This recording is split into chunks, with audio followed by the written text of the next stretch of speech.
Vamos iniciar nossa leitura em nome do Pai, do Filho e do Espírito Santo. Amém. Meu Senhor e meu Deus, creio firmemente que estás aqui, que me vês, que me ouves.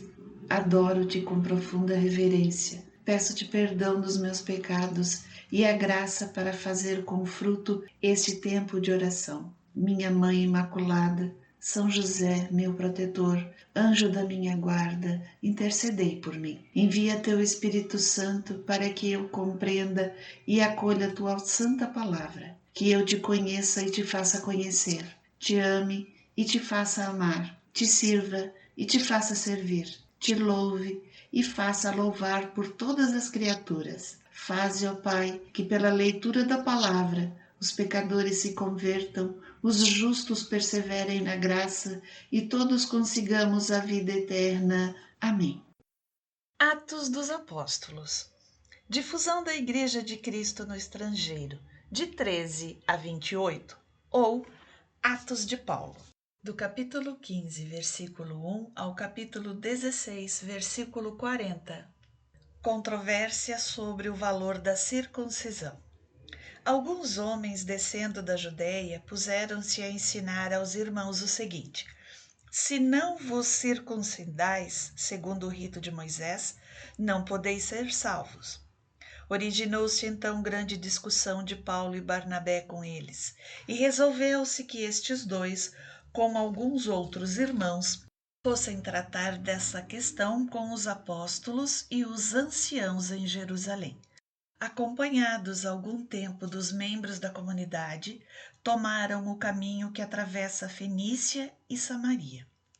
Contaram a todos os irmãos a conversão dos gentios, o que causou a todos grande alegria. O Concílio Apostólico de Jerusalém. Chegando a Jerusalém, foram recebidos pela comunidade, pelos apóstolos e anciãos, a quem contaram tudo o que Deus tinha feito com eles. Mas levantaram-se alguns que, antes de ter abraçado a fé, eram da seita dos fariseus, dizendo que era necessário circuncidar os pagãos e impor-lhes a observância da lei de Moisés. Reuniram-se os apóstolos e os anciãos para tratar desta questão. Ao fim de uma grande discussão, Pedro levantou-se e lhes disse: Irmãos, vós sabeis que já há muito tempo Deus me escolheu dentre vós para que da minha boca os pagãos ouvissem a palavra do Evangelho e crescem. Ora, Deus, que conhece os corações, testemunhou a seu respeito, dando-lhes o Espírito Santo, da mesma forma que a nós. Não fez distinção alguma entre nós e eles, purificando pela fé os seus corações. Por que, pois, provocais agora a Deus, impondo aos discípulos um jugo que nem nossos pais, nem nós podemos suportar? Nós cremos que pela graça do Senhor Jesus seremos salvos, exatamente como eles. Toda a assembleia o ouviu silenciosamente. Em seguida, ouviram Barnabé e Paulo contar quantos milagres e prodígios Deus fizera por meio deles entre os gentios. Depois de terminarem, Tiago tomou a palavra. Irmãos, ouvi-me, disse ele. Simão narrou como Deus começou a olhar para as nações pagãs para tirar delas um povo que trouxesse o seu nome. Ora, com isto concordam as palavras dos profetas, como está escrito: depois disto voltarei e reedificarei o tabernáculo de Davi que caiu, e reedificarei suas ruínas, e o levantarei para que o resto dos homens busque o Senhor e todas as nações sobre as quais tem sido invocado o meu nome. Assim fala o Senhor que faz estas coisas, coisas que ele conheceu desde a eternidade. Amós 9:11 sequências. Por isso, julgo que não se devem inquietar os que dentre os gentios se convertem a Deus, mas que se lhes escreva somente que se abstenham das carnes oferecidas aos ídolos, da impureza, das carnes sufocadas e do sangue. Porque Moisés, desde muitas gerações, tem em cada cidade seus pregadores, Ele é lido nas sinagogas todos os sábados. Cartas às igrejas da Síria e da Cilícia. Então pareceu bem aos apóstolos e aos anciãos com toda a comunidade escolher homens dentre eles e enviá-los a Antioquia com Paulo e Barnabé. Judas, que tinha o sobrenome de Barsabás, e Silas, homens notáveis entre os irmãos. Por seu intermédio enviaram a seguinte carta: os apóstolos e os anciãos aos irmãos de origem pagã em Antioquia, na Síria e Cilícia, saúde. Temos ouvido que alguns dentre vós vos têm perturbado com palavras, transtornando os vossos espíritos, sem lhes termos dado semelhante incumbência. Assim nós nos reunimos e decidimos escolher delegados e enviá-los a vós com os nossos amados Barnabé e Paulo, homens que têm exposto suas vidas pelo nome de nosso Senhor Jesus Cristo.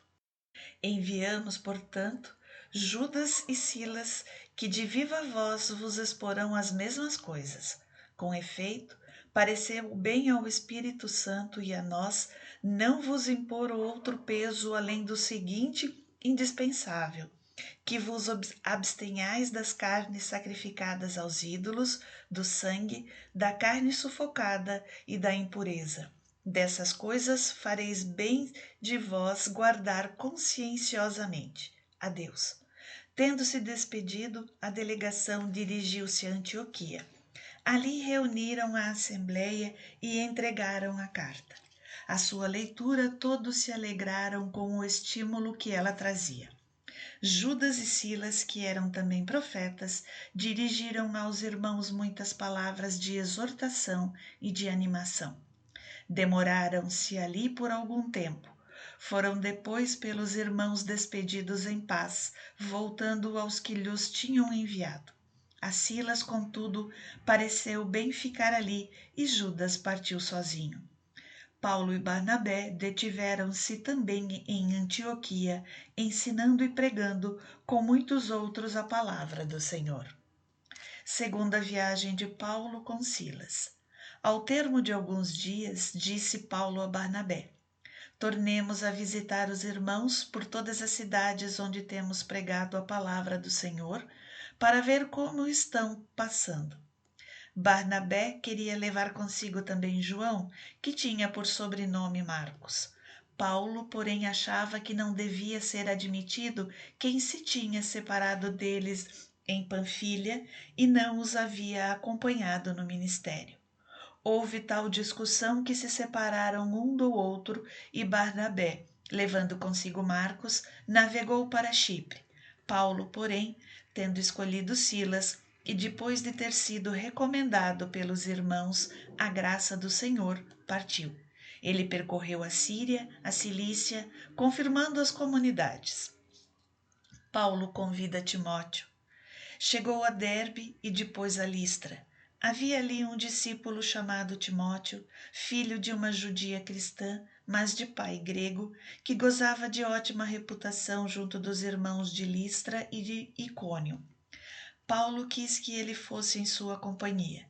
Ao tomá-lo consigo, circuncidou-o por causa dos judeus daqueles lugares, pois todos sabiam que o seu pai era grego.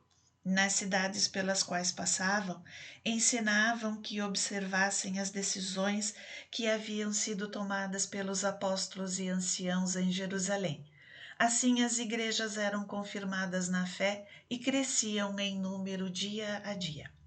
Atravessando em seguida a Frígia e a província da Galícia, foram impedidos pelo Espírito Santo de anunciar a palavra de Deus na província da Ásia.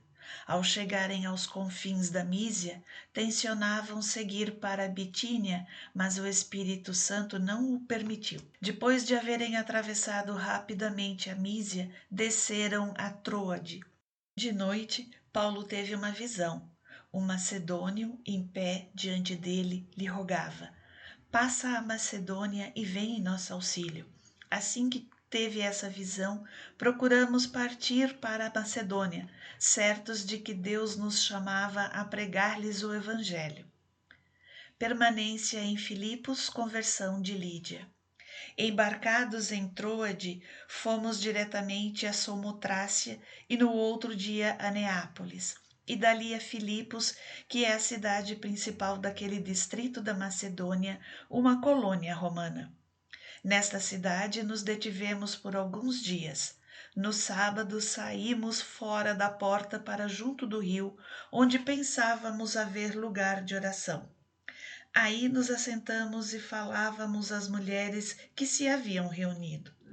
Uma mulher chamada Lídia, da cidade dos Tiatirenos, vendedora de púrpura, temente a Deus, nos escutava.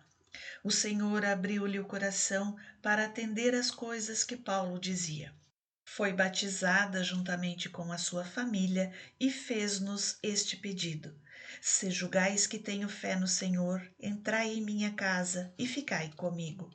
E obrigou-nos a isso. Prisão de Paulo e Silas. Certo dia, quando íamos à oração, eis que nos veio ao encontro uma moça escrava que tinha o espírito de Pitão, a qual, com as suas adivinhações, dava muito lucro a seus senhores. Pondo-se a seguir a Paulo e a nós, gritava: estes homens são servos do Deus Altíssimo, que vos anunciam o caminho da salvação. Repetiu isso por muitos dias. Por fim, Paulo enfadou-se. Voltou-se para ela e disse ao espírito: ordeno-te em nome de Jesus Cristo que saias dela. E na mesma hora ele saiu.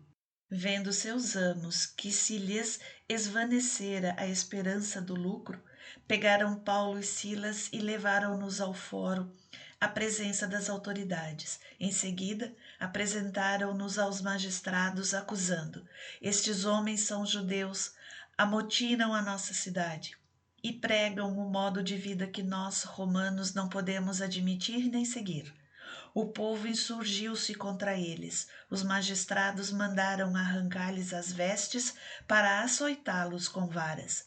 Depois de lhes terem feito muitas chagas, meteram-nos na prisão, mandando ao carcereiro que os guardasse com segurança.